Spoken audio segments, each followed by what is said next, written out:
آج ہم پڑھیں گے کلاس 9 کی اردو سبق نمبر 8 کتبہ۔ سوال نمبر 1 ہے درست جواب کا انتخاب کریں۔ نمبر 1، شریف حسین کو تانگے میں سوار ہونے کا لطف ملتا تھا۔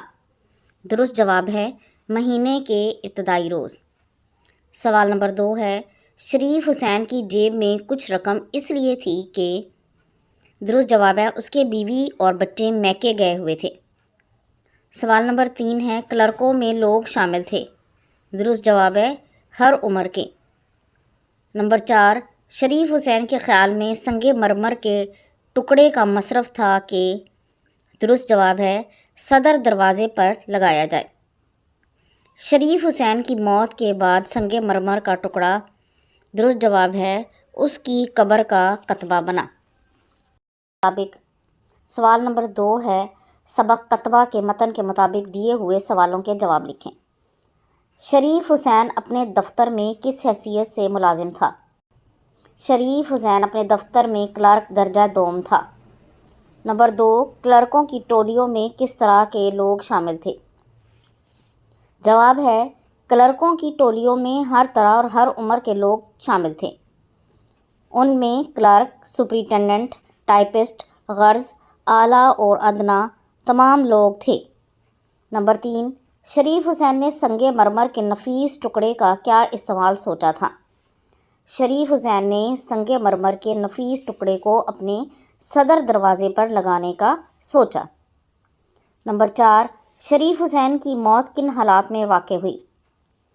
جواب، شریف حسین کی موت سخت سردی کے موسم میں نمونیے کی وجہ سے ہوئی۔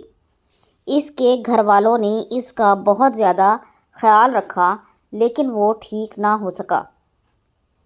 شریف حسین کی موت کے بعد اس کا بڑا بیٹا سنگ مرمر کے ٹکڑے کو کس مصرف میں لایا؟ جواب، شریف حسین کی موت کے بعد اس کا بڑا بیٹا سنگ مرمر کے ٹکڑے کو اپنے باپ کی قبر کے لیے کتبہ بنوا لایا۔ سوال نمبر 3 ہے دیے ہوئے الفاظ و تراکیب کے معنی لکھیں اور انہیں جملوں میں استعمال کریں۔ آلکس مطلب ہے کاہلی اور سستی۔ آلکس کا مارا انسان کبھی کامیاب نہیں ہوتا۔ ترمیم، اصلاح، پاکستان کے آئین میں بار بار ترمیم کی گئی ہے۔ خس و خاشاک، گھاس پھوس تنکے، طوفان میں ہر چیز خس و خاشاک کی طرح بہہ جاتی ہے۔ کنگلا، تنگ دست، خالی، تنخواہ دار آدمی مہینے کے آخر میں کنگلا ہو جاتا ہے۔ کواڑ، دروازے کا پٹ یا کھڑکی، اس نے غصے میں کواڑ زور سے بند کیا۔ نقش و نگار، بیل بوٹے، بادشاہی مسجد میں نقش و نگار بنے ہوئے ہیں۔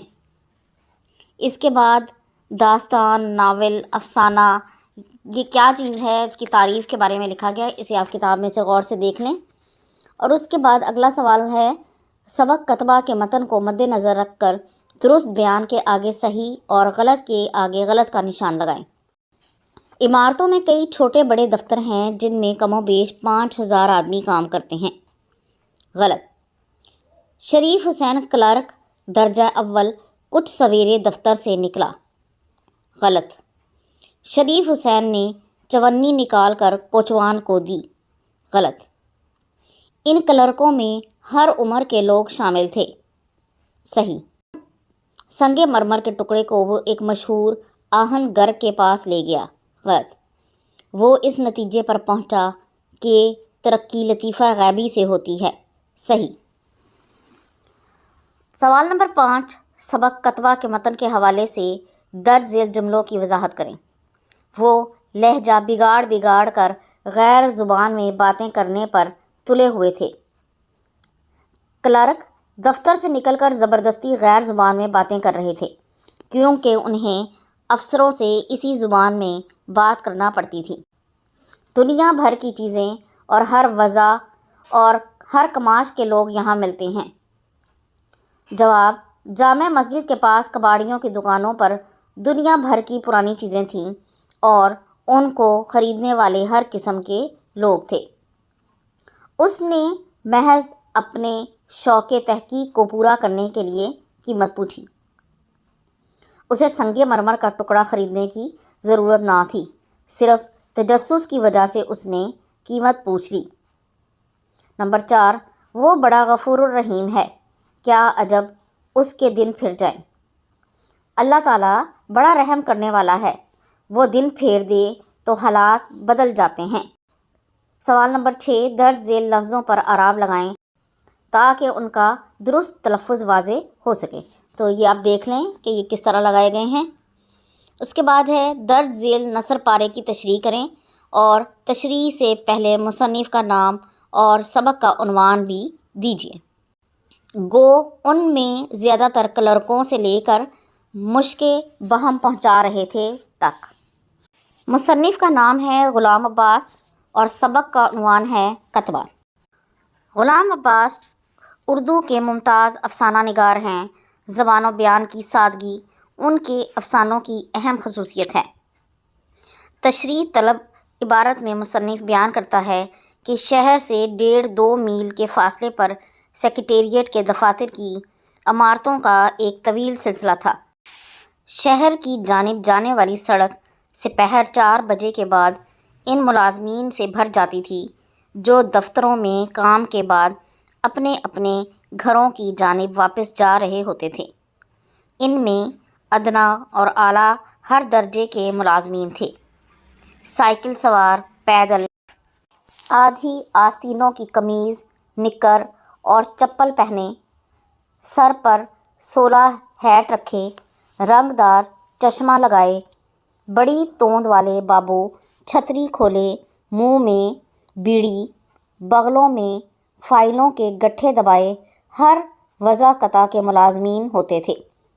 بعض ٹانگوں میں، بعض سائیکلوں پر اور بعض پیدل ہی جا رہے ہوتے تھے۔ بعض کوٹ کاندھے پر رکھے گریبان کھولے، بعض پینٹ کوٹ پہنے چلے جا رہے ہوتے تھے۔ اگرچہ زیادہ تر ان کلرکوں کی مادری زبان ایک ہی تھی، لیکن وہ لہجہ بگاڑ کر انگریزی زبان میں بات کرنے ہی پر تلے ہوئے تھے۔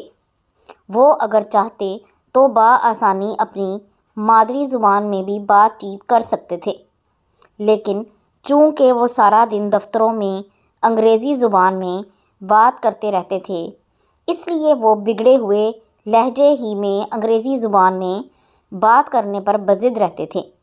اس کی وجہ یہ نہیں تھی کہ انہیں غیر ملکی زبان بول کر روحانی سکون حاصل ہوتا تھا یا انہیں انگریزی زبان میں بہت زیادہ مہارت حاصل تھی، بلکہ انہیں سارا دن اپنے افسروں سے انگریزی زبان ہی میں بات کرنی پڑتی تھی، چنانچہ انہیں اس کی عادت ہو گئی تھی اور دفتری اوقات کے بعد بھی وہ انگریزی ہی میں بات کرتے تھے۔ اس طرح آپس میں ٹوٹی پھوٹی انگریزی میں بات چیت کرنے سے ان کی مشق بھی ہوتی رہتی تھی۔ اس پیراگراف میں مصنف نے یہ بتانے کی کوشش کی ہے کہ ہم انگریزوں سے آزادی حاصل کرنے کے بعد بھی ان کے ذہنی غلام ہیں، یہاں تک کہ آپس میں گفتگو بھی اپنی زبان میں نہیں کرتے۔ اگلا سوال ہے، درج ذیل پیراگراف کو توجہ سے پڑھیں اور اس کے آخر میں دیے گئے سوالوں کے جواب تحریر کریں۔ تو پیراگراف پڑھ لیں، سوالوں کے جوابات دیکھتے ہیں۔ کسی بھی ملک یا علاقے کی ثقافت اور روایات کا حصہ کسے قرار دیا گیا ہے؟ کسی بھی ملک یا علاقے کی ثقافت اور روایات کا حصہ علاقائی اور قومی تہواروں کو قرار دیا گیا ہے۔ مذہبی تہوار کون کون سے ہیں؟ عید الفطر اور عید الاضحیٰ مسلمانوں کے مذہبی تہوار ہیں۔ قومی اور علاقائی تہواروں کے 2 فائدے لکھیں۔ ان تہواروں سے مذہبی اور ثقافتی اقدار اجاگر ہوتی ہیں، ان سے سماجی میل جول اور محبت کو فروغ ملتا ہے۔ پاکستان کے قومی تہواروں کے نام لکھیں۔ یوم آزادی، یوم دفاع اور یوم تکبیر وغیرہ پاکستان کے قومی تہوار ہیں۔ مندرجہ بالا عبارت کا موضوع عنوان تجویز کیجیے۔ تہواروں کی اہمیت و فوائد۔ تو یہ تھا آج کا سبق۔ اگر آپ کو پسند آیا تو اسے لائک اور شیئر ضرور کر دیں، اور اس طرح کی مزید ویڈیوز کو دیکھنے کے لیے میرے چینل کو سبسکرائب ضرور کر لیں۔ اگلی ویڈیو تک کے لیے اللہ حافظ۔